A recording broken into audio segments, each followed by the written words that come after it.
Now a historic flip-flop by the White House.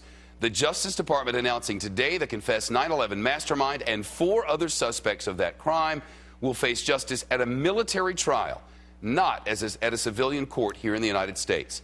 The president promised to close that prison at Guantanamo Bay. Said he promised he would do it in the first year of office and end the military commissions.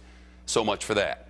Today, the Attorney General Eric Holder said he stands by his original decision to try the suspects in federal court here in New York City, but he says Congress made that impossible last year when it blocked the transfer of Gitmo detainees to the United States. Those restrictions are unlikely to be repealed in the immediate future, and we simply cannot allow a trial to be delayed any longer for the victims of the 9/11 attacks or for their family members who have waited for nearly a decade for justice. Holder said the administration will fight the repeal of those restrictions, I should say, and try other terror suspects in federal court. He also says the president is committed to keeping his promise to close Guantanamo Bay someday. Of course, that wasn't the promise. At any rate, Catherine Herridge is live in our newsroom in D.C. We learned today, Catherine, that there was an indictment in that 9/11 case.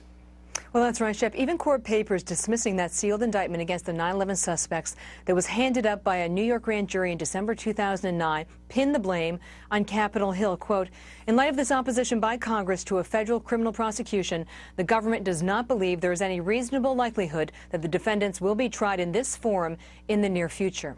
The father of Todd Beamer, one of the heroes of Flight 93 downed on 9/11 in Pennsylvania, finds the Justice Department's equivocation disturbing.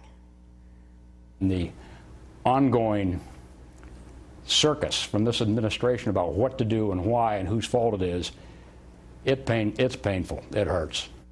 And while Beamer doesn't speak for everyone, I've heard from nearly a dozen of the 9/11 families today, and they say to me they're at least relieved that now a process appears to be in place, Shep. You know, Catherine, you've been reporting on this program for months and months now that the trial will never go back to New York. So why this big announcement today?